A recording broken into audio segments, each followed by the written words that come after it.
इब्रानियों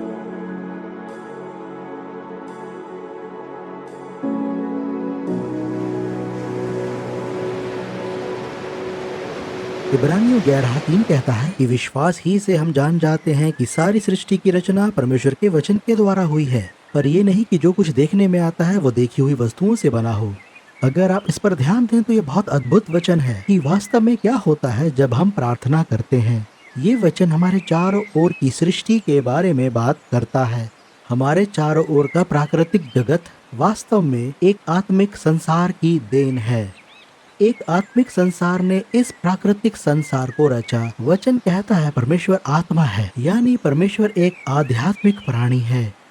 उस आत्मिक संसार के वचन के द्वारा ये प्राकृतिक संसार अस्तित्व में आया, जिसका अर्थ है वो आत्मिक जगत इस प्राकृतिक संसार से श्रेष्ठ है, क्योंकि ये संसार उस संसार से उत्पन्न हुआ, या यूं कहें वो आत्मिक संसार इस संसार का जन्मदाता है। यहाँ एक और सच्चाई को समझने की जरूरत है कि आपके पास मनुष्य होने के नाते केवल एक देह नहीं है, बल्कि आप एक आत्मिक प्राणी हैं जो एक मानवीय शरीर में रहते हैं, और आपके पास एक प्राण है, जिसका अर्थ है कि आपका शरीर आप नहीं है। एक दिन ये शरीर चल बसेगा, पर आप हमेशा के लिए जिएंगे। हर एक मनुष्य आत्मिक है, हर एक मनुष्य वास्तव में अविनाशी है। अब आखिर ऐसा क्यों है? क्योंकि जब परमेश्वर ने आदम को बनाया उत्पत्ति की किताब में, तो उसने उसके अंदर जीवन का श्वास फूंक दिया। इससे पहले परमेश्वर ने मिट्टी से आदम को बनाया, और जब परमेश्वर ने उसके अंदर श्वास फूंका तो लिखा है आदम जीवित प्राणी बन गया। आदम तब जीवित प्राणी बना जब परमेश्वर का श्वास उसके अंदर आया। इस श्वास के फूंके जाने से पहले आदम महज एक मिट्टी का ढांचा था,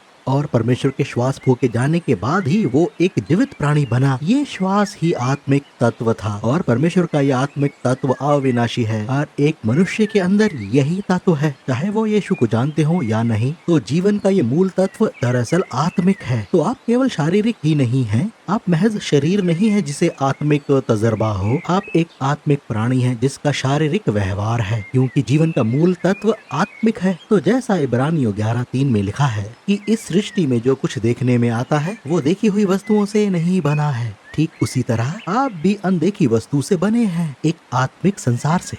अब ये इसलिए महत्वपूर्ण है क्योंकि जब हम प्रार्थना करते हैं तो हम एक आत्मिक क्रिया शुरू कर देते हैं। प्रार्थना वो अवस्था है जहाँ शारीरिक संसार आत्मिक संसार से मेल करता है। प्रार्थना वो दशा है जहाँ मनुष्यत्व ईश्वरत्व से मिल जाता है। प्रार्थना करना एक आत्मिक अभ्यास है। प्रार्थना करना आत्मिक वास्तविकताओं में युक्त हो जाना है। कई बार लोग प्रार्थना करने से उकता जाते हैं, क्योंकि मनुष्य होने के नाते हम अपने चारों ओर के शारीरिक संसार को ज्यादा पसंद करते हैं, और आत्मिक संसार हमें जाना पहचाना नहीं लगता।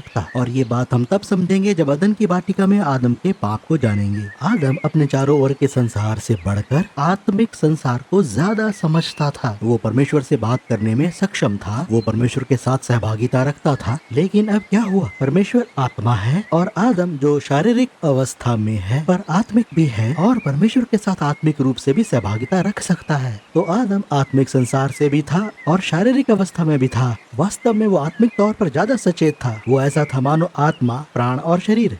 पर आदम के गिरने के बाद, आदम के पाप करने के बाद सब उल्टा हो गया।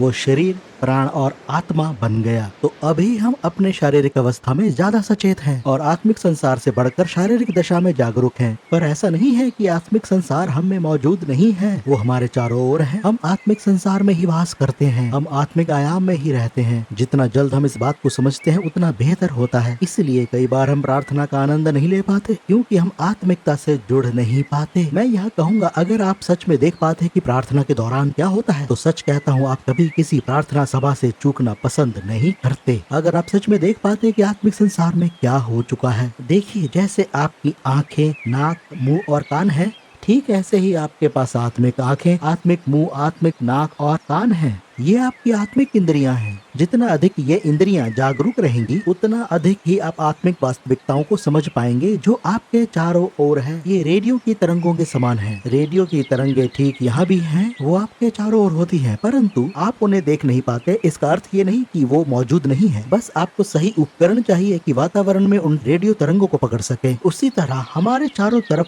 हर समय आत्मिक हलचल होती रहती है। अगर आप सही उपकरण का इस्तेमाल करेंगे जो कि परमेश्वर के साथ आपका संबंध है, कि आप परमेश्वर के साथ कैसे संपर्क में हैं, तब आप तुरंत पकड़ लेंगे कि परमेश्वर आपके वातावरण में क्या कर रहा है। जितना अधिक आप आत्मिक रूप से जुड़ेंगे उतना अधिक प्रार्थना आपको भली लगेगी, क्योंकि आप केवल अपनी शारीरिक दशा में नहीं जुड़ रहे हैं, आप आत्मिक रूप से जुड़ रहे हैं क्योंकि आप आत्मा हैं। किसी भी वस्तु के बारे में सोचिए जिसकी एक परछाई है। अगर आपको उस परछाई को हिलाना है तो आप उस परछाई को नहीं हटाएंगे, बल्कि उस परछाई को हटाने के लिए आप जरूर उस वस्तु को हिलाएंगे जिसकी वो परछाई है। इसी तरह से आत्मिक वास्तविकताएं शारीरिक वास्तविकताओं को प्रभावित करती हैं। अगर आप इस संसार में कुछ बदलना चाहते हैं तो आपको उन्हें आत्मिक संसार में बदलना होगा। ये संसार मानो आत्मिक संसार की परछाई है। इस संसार को प्रभावित करने के लिए आपको आत्मिक संसार में वस्तुओं का परिवर्तन करना होगा।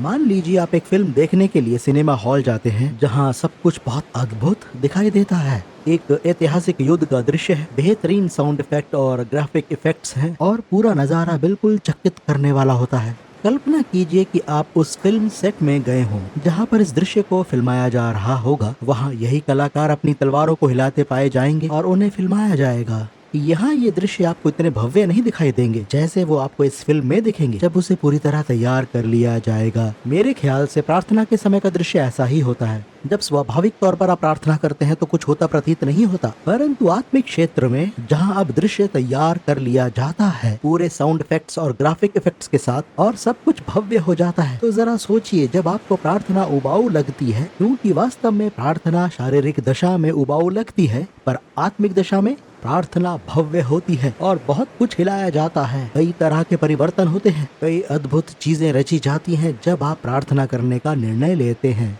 और अब मैं आपका इस सच्चाई में स्वागत करना चाहूंगा। आप जब भी दुआ करें विश्वास से करें। इस अनुभूति के साथ दुआ ना करें कि आप अच्छा महसूस कर रहे हैं या बुरा। आप ये जानते हुए प्रार्थना करें कि आपके शब्द आत्मिक संसार में प्रभाव डाल रहे हैं और अगर आप नहीं रुके तो आप उसे स्वाभाविक तौर पर पूरा होता हुआ देखेंगे जो आप मांग रहे हैं।